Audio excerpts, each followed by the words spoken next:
Chapter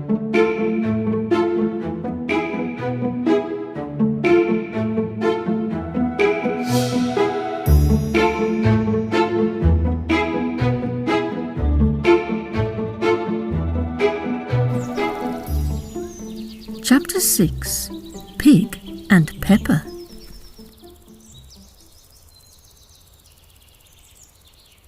For a minute or two she stood looking at the house and wondering what to do next, when suddenly a footman in livery came running out of the wood. She considered him to be a footman because he was in livery. Otherwise, judging by his face only, she would have called him a fish, and rapped loudly at the door with his knuckles. It was opened by another footman in livery, with a round face and large eyes like a frog, and both footmen, Alice noticed, had powdered hair that curled all over their heads. She felt very curious to know what it was all about, and crept a little way out of the wood to listen. The fish footman began by producing from under his arm a great letter nearly as large as himself, and this he handed over to the other, saying in a solemn tone, "For the Duchess, an invitation bloop, from the Queen cloop, to play croquet." Bloop. The frog footman repeated in the same solemn tone, only changing the order of the words a little. "From the Queen bloop, an invitation bloop, for the Duchess to play croquet." Bloop. Then they both bowed low, and their curls got entangled together. Alice laughed so much at this that she had to run back into the wood for fear of their hearing her, and when she next peeped out, the fish footman was gone, and the other was sitting on the ground near the door, staring stupidly up into the sky. Alice went timidly up to the door and knocked. "There's no sort of use in knocking," bloop, said the footman, "and that for 2 reasons. Bloop. First, because I'm on the same side of the door as you are. Bloop. Secondly, because they're making such a noise inside. Bloop. No one could possibly hear you." Bloop. And certainly there was a most extraordinary noise going on within, a constant howling and sneezing, and every now and then a great crash, as if a dish or kettle had been broken to pieces. "Please then," said Alice, "how am I to get in?" "There might be some sense in your knocking." Bloop. The footman went on without attending to her. "If we had the door between us. Bloop. For instance, if you were inside, bloop, you might knock and I could let you out, you know." Bloop. He was looking up into the sky all the time he was speaking, and this Alice thought decidedly uncivil. "But perhaps he can't help it," she said to herself. "His eyes are so very nearly at the top of his head. But at any rate he might answer questions. How am I to get in?" she repeated aloud. "I shall sit here," bloop, the footman remarked, "till tomorrow." At this moment the door of the house opened, and a large plate came skimming out, straight at the footman's head. It just grazed his nose, and broke to pieces against one of the trees behind him. "Or next day, maybe." Bloop. The footman continued in the same tone, exactly as if nothing had happened. "How am I to get in?" asked Alice again, in a louder tone. "Are you to get in at all?" Bloop, said the footman. "That's the first question. Bloop. You know." Bloop. It was, no doubt, only Alice did not like to be told so. "It's really dreadful," she muttered to herself, "the way all the creatures argue. It's enough to drive one crazy." The footman seemed to think this a good opportunity for repeating his remark, with variations. "I shall sit here," he said, "on and off, bloop, for days and days, bloop." "But what am I to do?" said Alice. "Anything you like, bloop," said the footman, and began whistling. "Oh, there's no use in talking to him," said Alice desperately. "He's perfectly idiotic," and she opened the door and went in.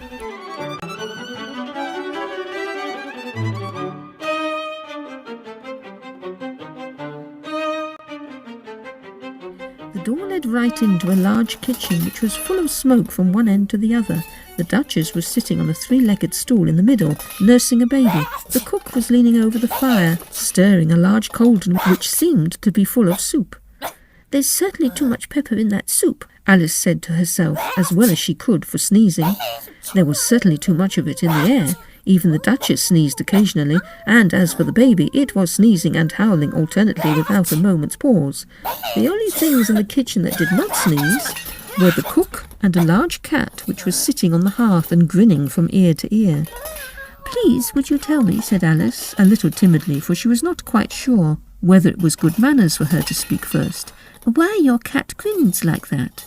"It's a Cheshire cat," said the Duchess, "and that's why. Pig!"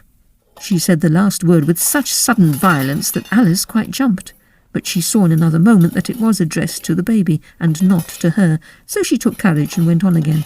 "I didn't know that Cheshire cats always grinned. In fact, I didn't know that cats could grin."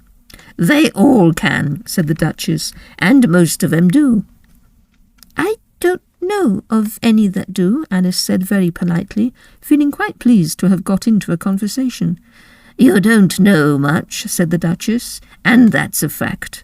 Alice did not at all like the tone of this remark, and thought it would be as well to introduce some other subject of conversation. While she was trying to fix on one, the cook took the cauldron of soup off the fire and at once set to work throwing everything within her reach at the Duchess and the baby. The fire irons came first, then followed a shower of saucepans, plates and dishes. The Duchess took no notice of them, even when they hit her, and the baby was howling so much already that it was quite impossible to say whether the blows hurt it or not. "Oh, please mind what you're doing," cried Alice, jumping up and down in an agony of terror. "Oh, there goes his precious nose," as an unusually large saucepan flew close by it and very nearly carried it off.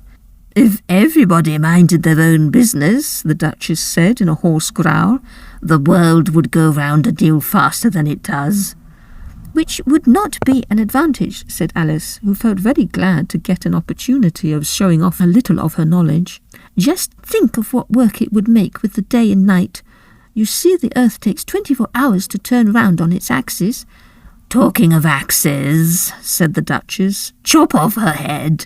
Alice glanced rather anxiously at the cook to see if she meant to take the hint, but the cook was busily stirring the soup and seemed not to be listening, so she went on again. 24 hours, I think, or is it 12? "Oh, don't bother me," said the Duchess. "I never could abide figures."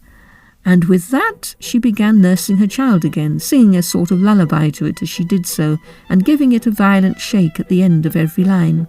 "Speak roughly to your little boy, and beat him when he sneezes. He only does it to annoy, because he knows it teases."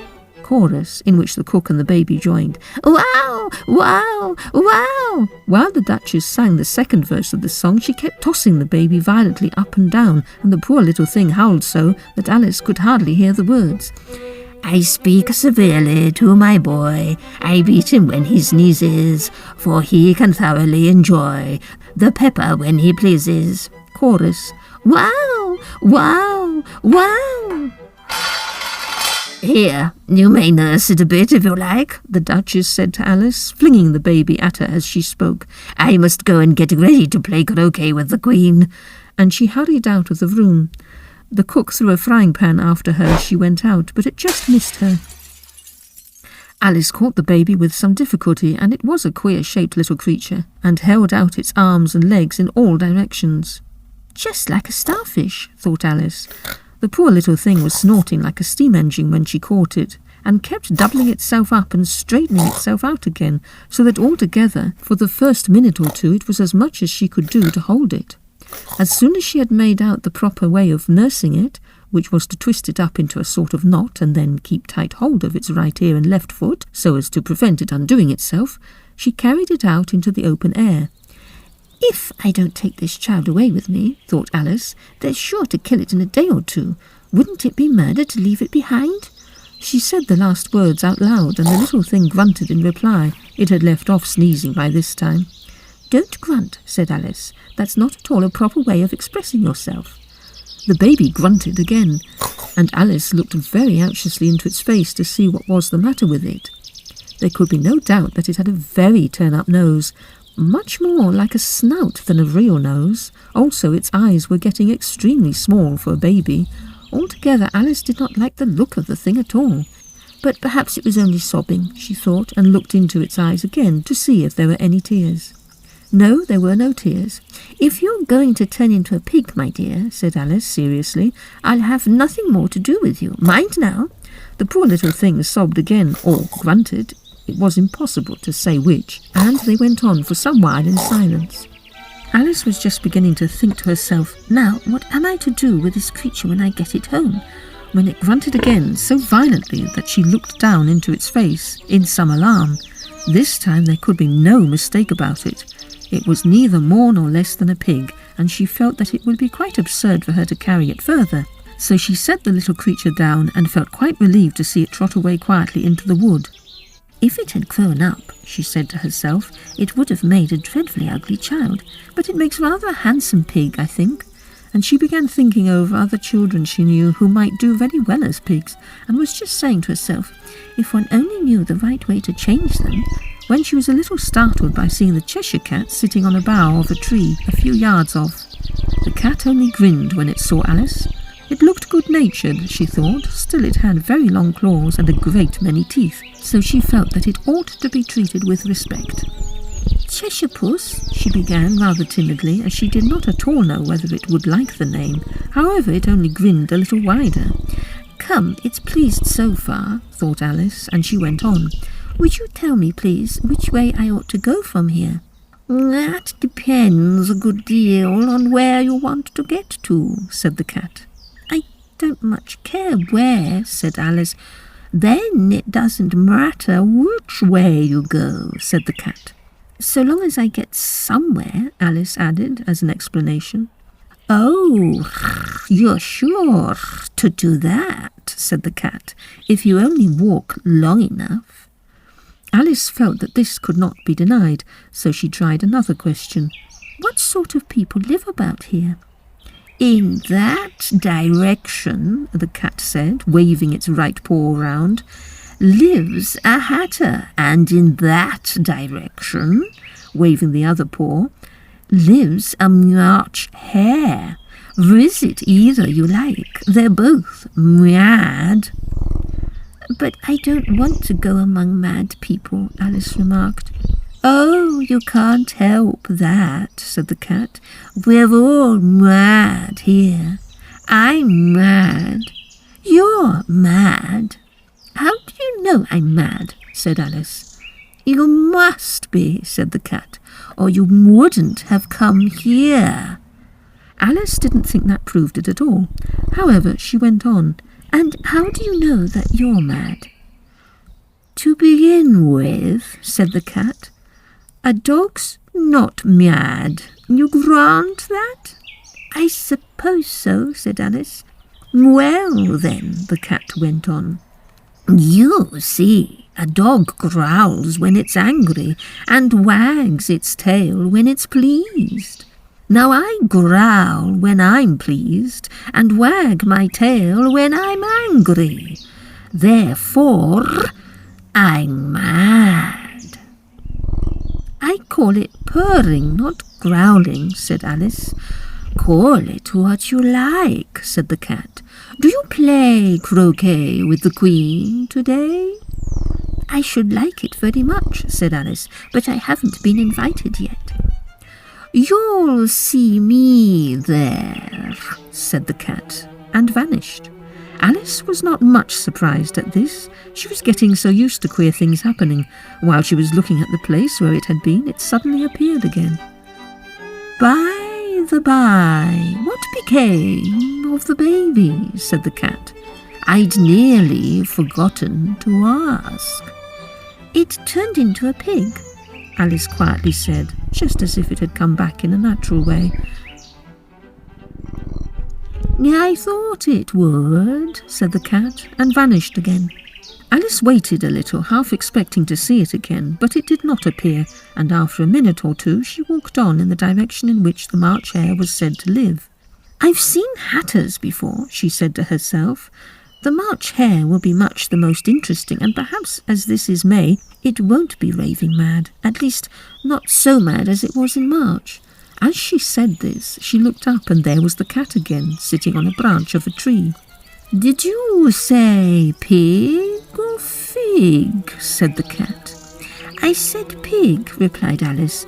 And I wish you wouldn't keep appearing and vanishing so suddenly. You make one quite giddy." "All right," said the cat, and this time it vanished quite slowly, beginning with the end of the tail and ending with the grin, which remained some time after the rest of it had gone.